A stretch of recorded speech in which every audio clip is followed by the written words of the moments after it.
وعدله اصطلاح. اللهم صل وسلم وزد وبارك على سيد الأنبياء والمرسلين المبعوث رحمة للعالمين الذي قال فيه سبحانه وتعالى: وما أرسلناك إلا مبشرا ونذيرا وداعيا إلى الله بإذنه وسراجا منيرا. أوصي نفسي وأوصيكم أحبة في الله بتقوى الله، وراقبوه مراقبة من يعلم أنه يسمع ويرى. تزودوا من دنياكم لآخرتكم فإن خير زاد التقوى. قال سبحانه وتعالى: يا أيها الذين آمنوا اتقوا الله حق تقاته ولا تموتن إلا وأنتم مسلمون. وقال عليه الصلاة والسلام: اتق الله حيثما كنت وأتبع سيئة حسنة تمهها وخالق الناس بخلق حسن. Abooluganda abakuŋŋaanye wano olwaleero atenderezebwa era nga yagwanidde okutenderezebwa ow'ekitiibwa Allahu subhanahu wa ta'ala. Ow'ekitiibwa Allah eyakyatuliseewo mu nsi n'atugurantingira akaseera akafaanaganako bwe kati, okutuulako mu bifo ebifaanaganako bwe biti. Yagamba Allah nti la khayra fi kathirin min najwaahum, tewali kalungi kali mu ntuula z'abantu ze batuulamu, illa man amara bisadaqa, okuggyako abatuula we batudde ne bakuŋŋaanawo ng'ekibatuuzizzaawo kulagiraŋŋana kusaddaaka kulukkulaakulanya kw'obusiraamu, aw ma'ruufin, oba okubaako omulimu omulungi gwe balagiraŋŋana wakati waabwe. Nga bwe tutudde wano olwaleero ne theme egamba nti okufuula bamulekwa oba okuteekawo active business egenda okuyamba ku bamulekwa ba umma okubeera nga babeera mu nsi nga tebalina babazaala ku nsi naye nga si balaba nnaku. Ekyo nno alladhi badaa bihi, eyatandikira ku nsonga eyo, waraghaba fihi, n'agikubiriza nnyo, kaana sayyidul mursalin, yali omubaka alayhi salatu wassalaam. Nga bwe yatugamba mu hadithi ze mumanyi obulungi nti mbaka alayhi salaam n'omuntu alabirira mulekwa kahataini fil janna, bagenda kubeera wannamunigina, tebagenda kuteŋŋana yawma alqiyama. Lidhalika ibadallah, tugamba nti eno emu ku nsonga etuwa essuubi nti olutuula lwe tutuddemu alhamdulillah lumu mu ntuula ezikkirizibwa okutuulibwamu. Tugamba bonna abakuŋŋaanye muno, n'abakyali gye bali, n'abalulabira ewala, tugamba nti tibtum wa taaba mamshaakum wa tabawwa'tum min aljannati manzila. Mutambudde bulungi, musazeewo bulungi, twekoze bulungi ffenna, era ekkubo lye tukutte ligatta ettoffaali ku kutambula kwaffe nga tudde eri ejjana y'owekitiibwa Allahu subhanahu wa ta'ala. Tusaba Allah agikkirize era agituwe. Eyo nga nvuddeyo la zala hadithuna mawsula مع أحكام الجنائز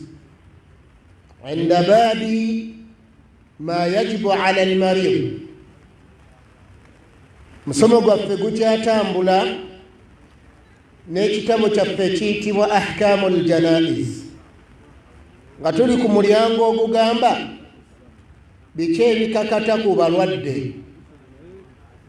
Twakkaanyiza wamu ffenna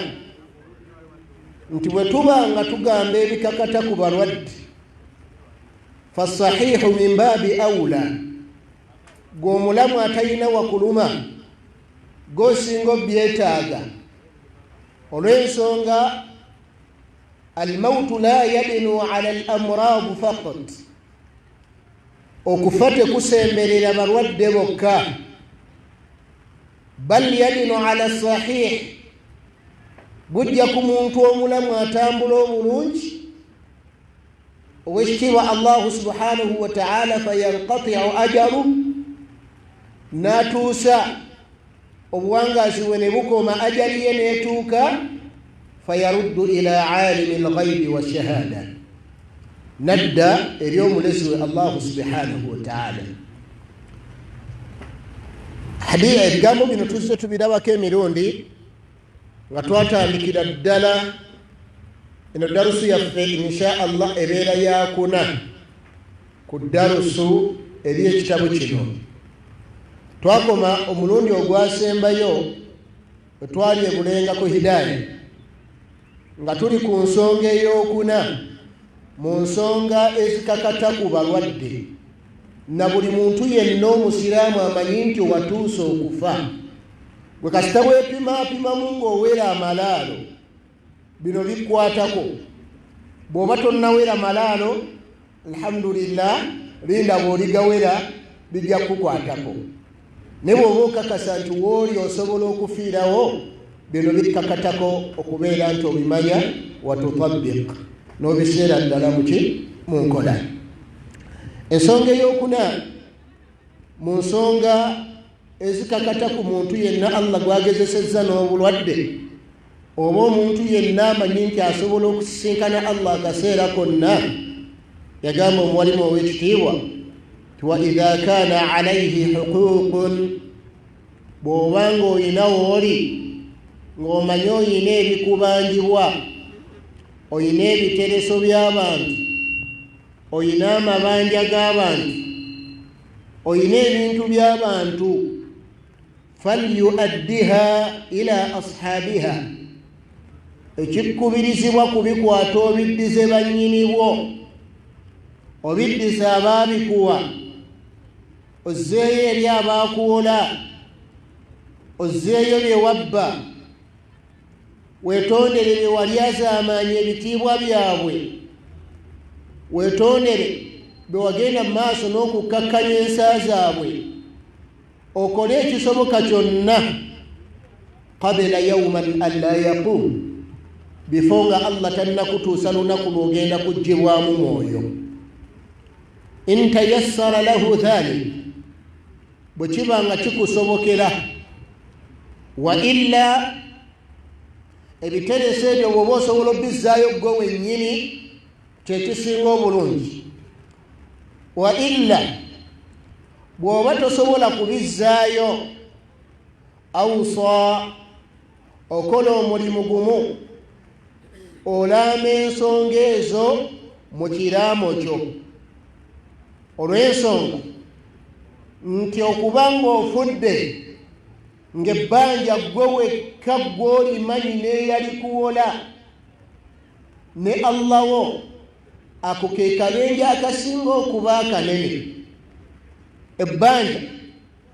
nga ya laita duyunu la ya'rifuha illa Allah subhanahu wa ta'ala, abange nga mitawaana ku mabanja agatamanyiddwa okuggyako Allah,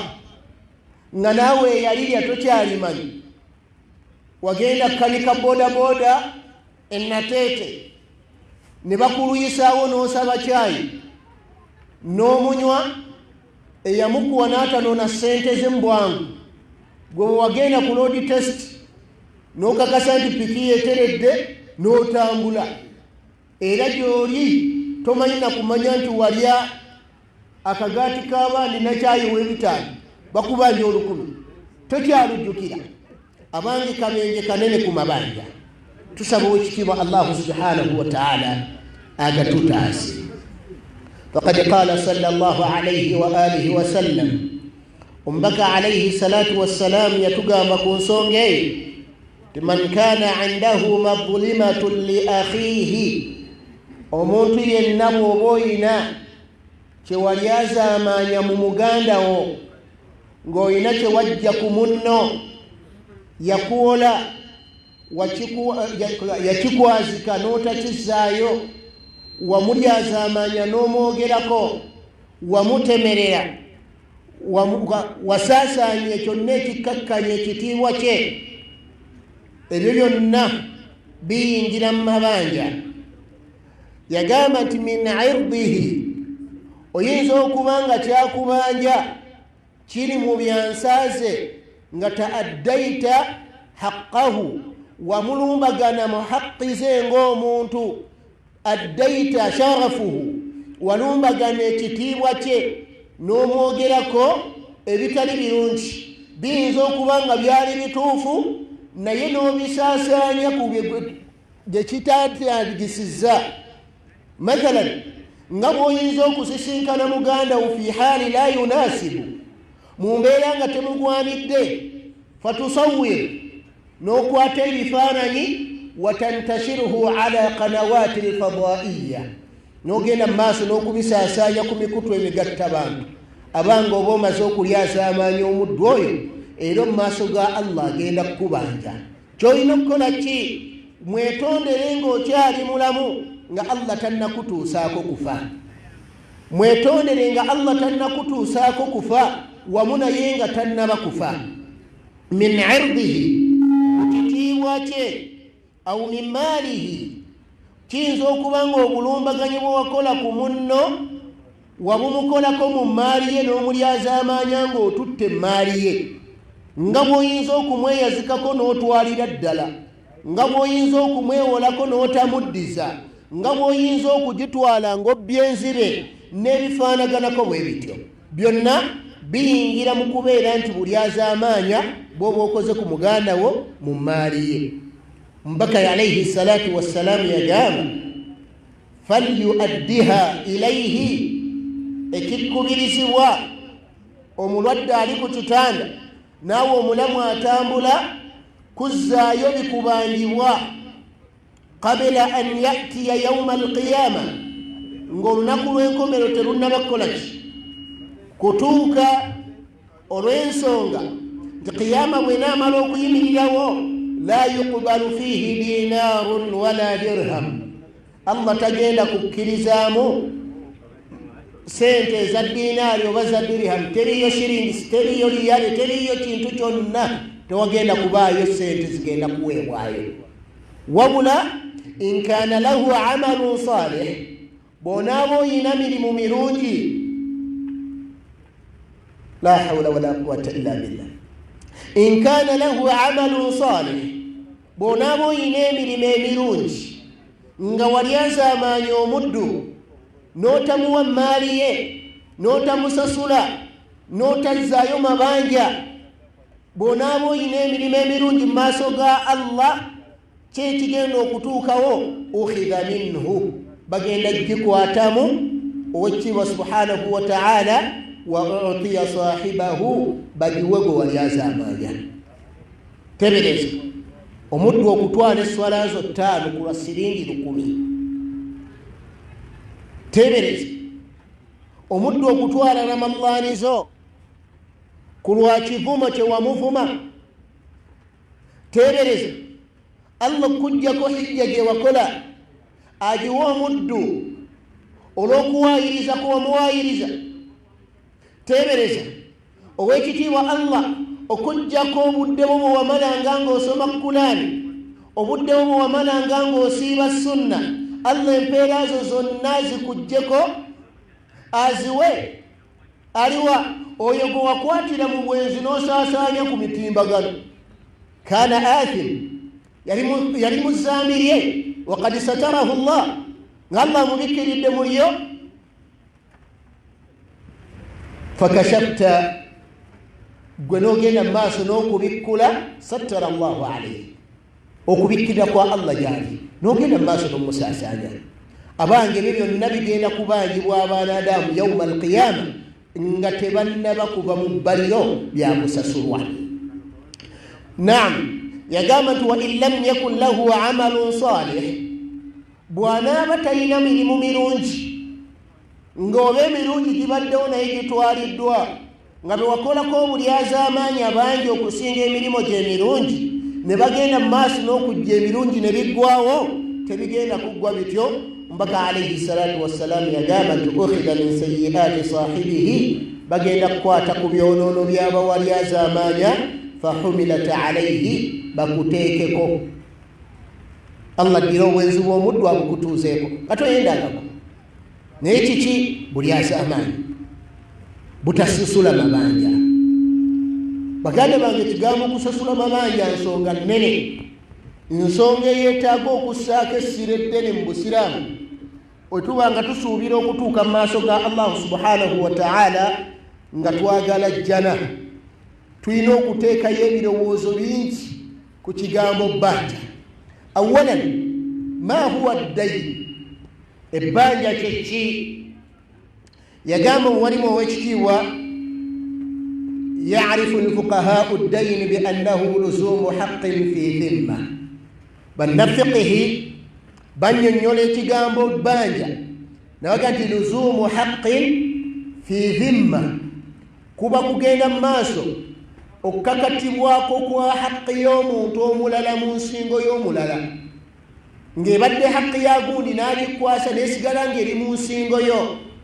nga gw'ogirina naye nga siiyo. Mu bufunze kye bayita ebbanja, ng'abamanyi bwe bagenda mu maaso n'okukinnyonnyola mu kitabo ekiyitibwa mawsu'atu al-fiqhiyya. Era wa maani ad-dayni al-lughawiyya, amakulu g'ekigambo ebbanja mu lulimi taduuru hawla al-inqiyaadu wadh-dhulli, kitambulira wakati w'ebintu bibiri, al-inqiyaad wadh-dhulli. Tugambe nti okubeera mu kukkakkana. Bannalulimi bo betwala ekigambo bbanja ng'okukkakkana. La yastadiinu al-abd, omuddu buli bw'agenda mu maaso n'alya ebbanja faqad dhalla nafsahu, aba amaze okukola ki? Okwekkakkanya. Hatha inda ulamaai llugha, bwe bati abamanyi ab'olulimi bwe bagenda mu maaso n'okunnyonnyola ebigambo ebifaanaganako bwe bityo. Wa bayna al-ma'na ash-shar'i wal-ma'na al-lughawi raabitun dhaahir, wakati w'ebigambo ebyo mu bamanyi abashariya n'abamanyi ab'olulimi waliwo okuyungangana okulabika nti wali mu shariya kwe kubeera nti haqqi y'omuntu eri mu nsingo y'omulala naye nga si ggwa nnyiniyo, olina kyokutte naye si kikyo, naye nga kiri muti nga kikkakatibwako kukizaayo eri nnyini kyo, buli woba nga tonnakizaayo oba mu kukkakkana. So bwe tukigatta n'ekigambo ky'abannalulimi anna ad-dayn al-inqiyaadu wadh-dhulli, nti ebbanja kubeera kukkakkana n'obeera wa wansi, tulaba nga fiihi raabitun dhaahir, waliwo okukwatagana okugenda mu maaso n'okulabika. fa inna al-madiinun asiirun, omuntu yenna buli bw'abeera ng'abangibwa, obeera musibe, obeera mu buwambe, omuntu abangibwa obeera muwambe. Kama qala nabiyu sallallahu alayhi wa sallam, ng'omubaka alayhi salatu wassalam bwe yagamba ti inna sahibakum ma'asurun bidaynihi la hawla wala quwwata illa billah. Inna sahibukum, mukwano gwammwe, muganda wammwe, inna sahibakum, muganda wammwe, ma'asurun bidaynihi, ali mu buwambe olw'ebbanja lye yalya. Yani hadithi ntuufu mu sahihi Abi Dawuda, omuntu okubeera nga ma'asurun bidaynihi, ali mu buwambe olw'ebbanja lyayina ne bw'abeera ng'emirimu gye yakola gimuyingizisa ejjana fawran bighayri hisaabin wala iqaabin la yadkhulu ljannata madama madina si wakuyingira ejjana ebbanga lyamala ng'abanjibwa. So nga kitubangibwa ki kwe kubeera nga tusasula amabanja nga tukyayinawo obudde. Thaniyan qad jaat alshari'a alislamiyya, shari'a yaffe ey'obusiraamu yagenda maaso n'okutwala obuvunaanyizibwa obunene bitashdidi fi amri ddayini, okulaga obukambwe obungi n'okwewaza ennyo abasiraamu bwenna okubeera nga muli amabanja ne mutagasasula, wattahdhiru minhu n'okugatwewaza ebbanga lyonna, wattarghibu fi ihtiraazi almuslimu minhu n'okutukubiriza okubeera nga tugeesamba amabanja ma amkanahu dhalik ebbanga lyomala ng'olina obusobozi obwerekereza okwewola. فعن عائشة رضي الله عنها حديث بكمامة في عائشة الله مسيمة يقامت أن النبي صلى الله عليه وسلم كان يدعو في الصلاة ومبكوا الله يجينا غماس نوكسب الله من الصلاة قامتي اللهم إني أعوذ بك من المأثم. الله أكبر. اللهم إني أعوذ بك من المأثم. الله أنت أسوك بين مبدو أبكو ليونونو واليوم الدكاو نوكسب الله قوي ومبكوا الله يستعيذ من الله من المأثم yeto nderi Allah yewo gomeri Allah mutaso kubera mbako sideriono fate baganda bangabe bitiwa kitegeeza nti naffe ekyo kimu kubino kubeera ku nnimi zaffe. Wal maghrami, Allah nkusaba ontaasa amabanja. Allah nkusaba ontaasa maki amabanja. Faqala sallallahu alayhi wa sallam, ombaka bw'aba yagenda mu maaso n'okubanga agamba nti Allah ntaasa okubeera mbako sideriono n'okubeera mu baddu ababeera mu mabanja. Faqala inna arrajula idha azma ay idha istadana, omuddu bw'agenda mu maaso ne yeewola, haddatha fakadhaba, ekiddirira ku ye aba agenda kwogera alimbe. Walkidhib ithmun, olaba lwaki omubaka wa Allah yeewogomye mu maaso ga Allah. Min alma'thami wa qarrana alma'thami ala almaghrami, n'aliranyisa okukola ebyonoono ku kubanjibwa olw'ensonga nti omuddu idha stadaana, buli bw'ogenda mu maaso n'okwewola n'olya amabanja, haddatha fakadhaba, oba oyina okwogera okola otya olimbe. Gw'ogenda okwewolako labudda an tattakhidha lahu sababan ya'dhimu fi 'ayni, oyina okumuteerawo ensonga ng'egejjako mu maaso ge. Abamu atta abatafudde, la hawla wala quwwata illa billah, n'alwaza abatalwadde, n'asiba abatali mu makomera, n'ayogera fayuhaddithu wa yakdhib, n'ayogera nga bw'akola ati bw'alimba. Wa hadha min alma'tham, ebyo byonna bibeera mu birindibwa. Ekyokulala, wa wa'ada, abajja genda mu maaso alaganyise fa akhlaf, amala akola ati ayawukane ku ndagaano. Lwaki? Lw'amabanja. Wa fi lhadith, mu hadithi emu, anna rajula min ashabi nabi sallallahu alayhi wa sallam istadana min sahibihi, omu ku basajja mu basahaba bannabbi yeewola ebbanja ku mukwano gwe ku munne. Fajaa lahu sahibahu yatlubu haqqahu, sahaba munne kyava ajja ng'amusaba ki haqqi ye. Fakhtafiya minhu, n'agenda mu maaso n'amwekweka. Bw'amwekweka, ono yali azze okubanja. Fabaqiya ala albaabi, kyava asigala ku mulyango. Yagenda mu maaso n'abuuza omwana nti aina abik, taata waaliwa? Kyava amuga nti lamma sami'a sawtak dakhala arikata ummi, bw'awulidde eddoboozi lyo agenze mu buliri bwa maama, gye yegenze gye yekwese. Kyava ayimirira ku mulyango n'aga nti ya fulani, gundi ikhruj fuluma fa wallahi la yakhfa alayya fuluma nkukakasa nti togenda kunneekweka toyina kyogenda kunkweka fa kharaja arrajul sahaba kyavavaayo kyava mugamba nti maatha nsonga ki ekuleetedde okubeera nti takhtafiya minni otandise okunneekweka kyava mugamba nti khashiitu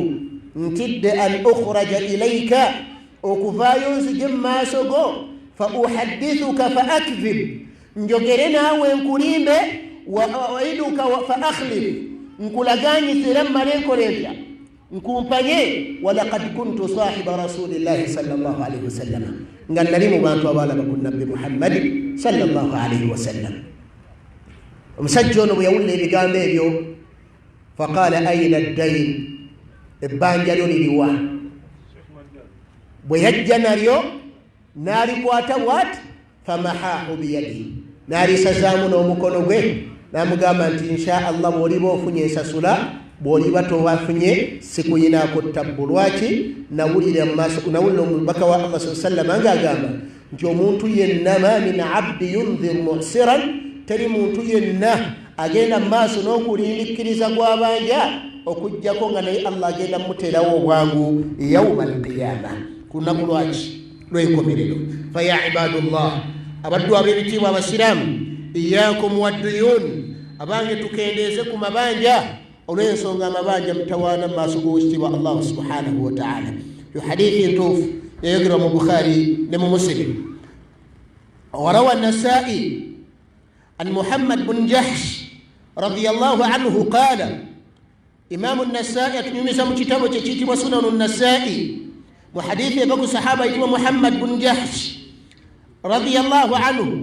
qala yagamba nti kunna julusan inda rasulillahi sallallahu alayhi wasallam tuyina we twali tutudde nga tulina omubaka alayhi salatu wassalam mu kutuula we twali tutudde naye n'agamba nti farafaa ra'sahu ila as-samaa omubaka wa allah kyava asitula omutwe gwe n'atunula waggulu bwe yatunula waggulu thumma wadaa rahatahu ala jabhatihi mbaka wa allah sallallahu alayhi wasallam kyava akwata ku ttama lye bw'amala okukwata ku ttama lye thumma qaala subhanallah n'agamba nti subhanallah maatha nazala min attashdid leero nga allah assizza obukambwe bungi ng'obukambwe bwa allah buzze bungi yagamba sahaba ayitibwa muhammad bun jahsh fasakatna wa faza'na kyetuva tusirika ne tubanga abazirise fenna ne tubeera beeraliikirivu falamma kana min ghadin bwe bwakyenkya kuba kwolwo tetwasobola kumutambaala kumugamba kigambo kyonna falamma kana min alghad bwe bwafuuka enkeera sa'altuhu namubuuza nti ya rasulallah owange gwe omubaka wa allah ma hatha attashdid alladhi nazala bugambwe kyobwo allah bwe yassizza obwakukozesezza byewakoze eggulo wakozesezza nga bwewakoze eggulo faqala alayhi salatu wassalam mbaka kyava mugamba walladhi nafsi biyadihi ndayira allah waniridde omwoyo gwange emikono gye law anna rajulan qutila fi sabilillahi singa omuddu attibwa mu kkubo lya allah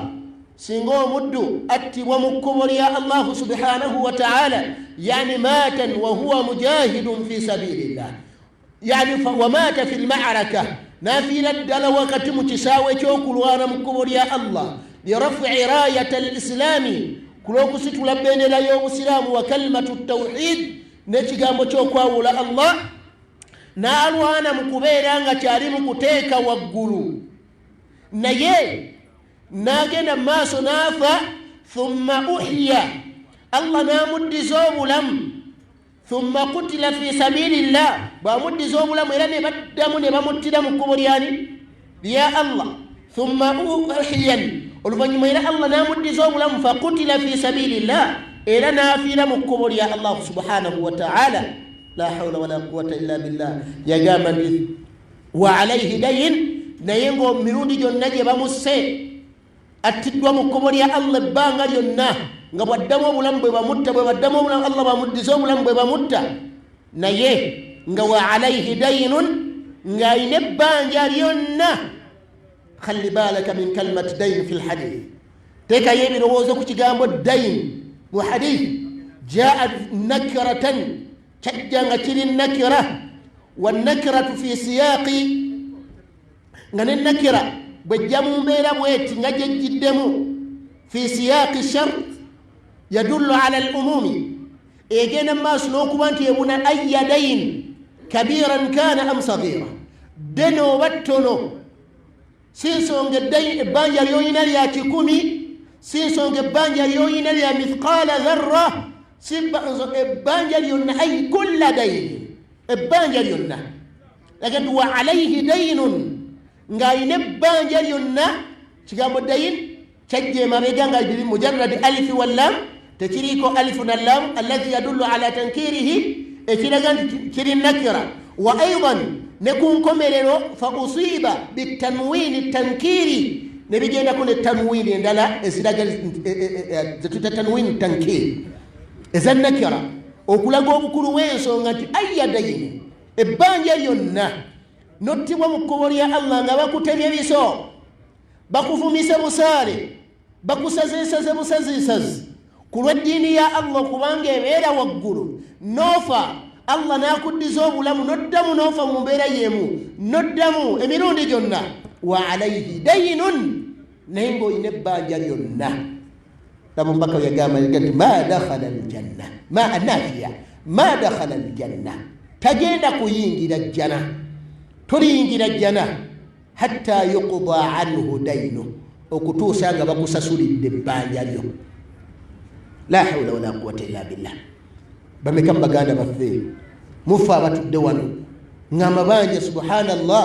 golo kuba kubanje yakusirikiri dolowooza oyo wamumalayo ngolowoozo n'okuba kubanje takyakubira essimu nti wamumalayo omuyitako n'akusekera n'akumwenyeza gwe n'olowooza kyaggwa baganda bange togenda kuyingira jjana ma kathura amalu emirimu gye n'oginabeera mingi gitya ebbanga ly'omala ng'oliko amabanja togenda kuyingira jjana ya Allah hatta yuqda anka daina okutuusa ng'osasuliddwa amabanja bw'atyo omubaka alayhi salatu wassalam bwe yagamba wa aidan fi sahihain mu Bukhari ne Muslim من حديث من بكى عليه الصلاة والسلام يجينا ما سجمت أن رجلا من أصحاب رسول الله صلى الله عليه وسلم ومسجم وصحابة النبي صلى الله عليه وسلم قال يا مقامت يا رسول الله وانقم بكى الله أرأيت إن قتلت في سبيل الله ولبوت يا ببابا بانزسين في الدم كبر يا الله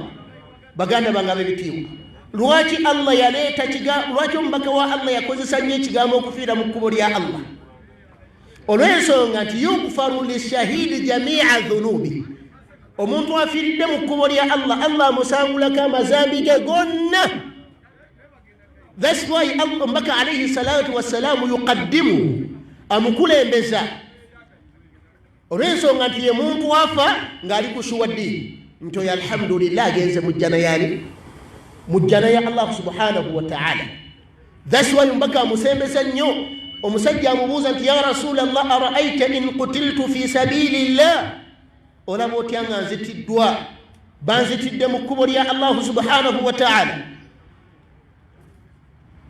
Ara'ayta in qutiltu fi sabilillah olaba otya nga nfiiriddwe mu kkubo lya Allah subhanahu wa ta'ala ayukaffira anni dhunub Allah nsanyuwako amazambi gange gonna. فقال النبي صلى الله عليه وسلم نعم نبينا مقامة تجتوفوا الله مزامبي قلنا قلاتها أغا كسنيوا الله كسنيوا مزامبي قلنا أمبكى عليه الصلاة والسلام أمانو كوغيريتي جامبيتو فسكت هنيئة تفاسري كلاموا كسيرا كتوننيو فقال أين الرجل بالألف واللام أين الرجل يعني أين الرجل الذي كان يسأل مسجد شاب الدابوزا تجريس وما كان يبوز الفني مروكو جينا ما سنوك سيدي كديرا كسيرة لكن أين الرجل ومسجد روا أبد دابوزا سجد شاب قامت ها أنا ذا يا رسول الله يا رسول الله جاري وان ديوان kyava mugati madha qult oyogedde otya obuuzizza otya namugati qultu ya rasul allah owange gumbaka wa allah mbuuzizza araaita in qutiltu fi sabilillah olaba otya nga nfiiridde mu kkubo lya allah ayukaffiru anni khataayay allah ensobi zange zonna zinzijako faqala nabbi kyava mugamba nti in qutilta fi sabilillah bw'obanga ofiiridde mu kkubo lya allah sabiran ng'oli mugumiikiriza mudbiran muqbiran ghayra mudbiran ng'ofudde ogenda mu maaso nga toli mu kudda mabega muhtasiban ng'empeero gisuubira mu maaso ga allah amakulu nga toli mu kulwana lwakabandabe ghafala allahu laka jamia dhunubak illa ddain allah amazambi go gonna gakusonyiwa okujjako ebbanja hakadha qala li jibril bw'atyo jibril waŋŋambye laba obunene bw'amabanja دعا جبريلا أن ينزل إلى النبي صلى الله عليه وسلم فورا ليغير الفتوى كانت جبريل الله كل جبريل الجمسين يكون بكى عليه الصلاة والسلام أتوسف فتوى دي الله مزامي قلنا قصني وإلا الدين وكجك باجا بقانا بقى ببتيوا تفيكم باجا تسسلام باجا تسسلام تحق زاوي الله سبحانه وتعالى أجاد للسيو وقد ترك النبي صلى الله عليه وسلم الصلاة على الميت ومبكى صلى الله عليه وسلم يقانو كساري رومفو يقين الناس نوكفا وعليه ديناران نغابانجي والدينار مكا بني لا حول ولا قوة إلا بالله ديناران تقامو مدو نغابانجي والسرينجي ببري فأبى النبي صلى الله عليه وسلم أن يصلى عليه نبنا قانوكم مساردا وكان النبي صلى الله عليه وسلم ومبكى عليه الصلاة والسلام جهز مكانا يصلى فيه الجنائز نبي تيكا ينجفوا بساردا بفو ببالي تانغو مفو بكي 8 دقائق 8 ماشي ببالي تانغو مفو ومبكى عليه الصلاة والسلام أبوسا هل عليه من دين ومنتو هنا فدي أين بانجا ينا قالوا لا قال تين بانجا هل ترك من شيء أين جالس قال لا فصلى عليه تين جالس تين بانجا نبنا مساردا فأتي بجنازة أخرى نبليتهم مفهوم لا فقال النبي صلى الله عليه وسلم صلوا عليه نبقى قامت يا رسول الله مساردا فقال هل عليه من دين أين بانجا ينا قالوا نعم فقال هل ترك من شيء أين كنا جالس يوم قد يسسون بانجا قالوا لا لكن تين جالس فقال صلوا على صاحبكم مسارين من نموه فأبى النبي صلى الله عليه وسلم أن يصلى عليه نوم سجوا من يجا وعليه ديناران بانجا دينار بيري dinari 2 katugambenti ngabanji mwenkumi 2 ngasesibajibwa فأبى النبي صلى الله عليه وسلم أن يصلى عليه نبينا قانوكم مساردا نبينا قام سجينكم مساردا وقانوكم مساردا حتى تكفل بسدادها أبو قتادة رضي الله عنه بقى صحابة أبو قتادة وقالت يا رسول الله صلوا عليه وعلي الديناران wagikum baka wa Allah kusaba musariro musajjoyo ebbanja lyengenda dijimiramu ngenda kulisasula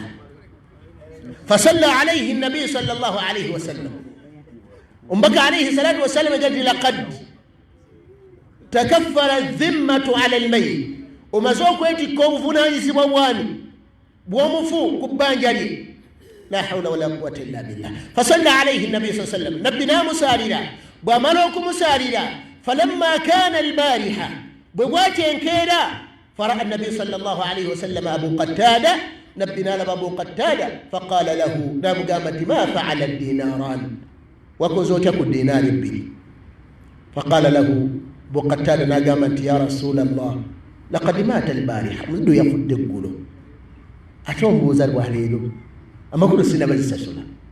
بك صلى الله عليه وسلم ناجو سينتا انتمولا أبو قتادة نامنيا fadhahaba wasaddada nagenda nasasula ebbanja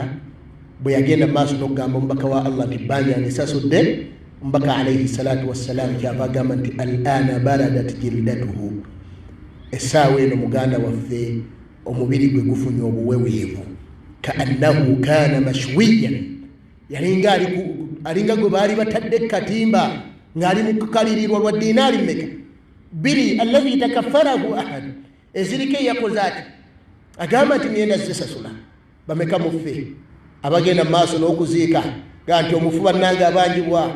insha Allah abana abanja gundi mulabe Sheikh Nuruddin Mwaje ababadde bamubanja mulabe Sheikh Nuruddin Mwaje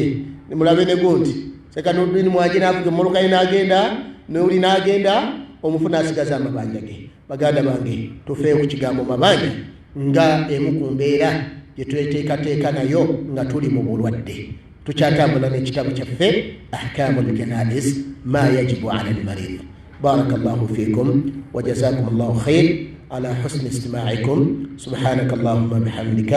نشهد أن لا إله إلا أنت نستغفرك ونتوب إليك والحديث متصل إن شاء الله.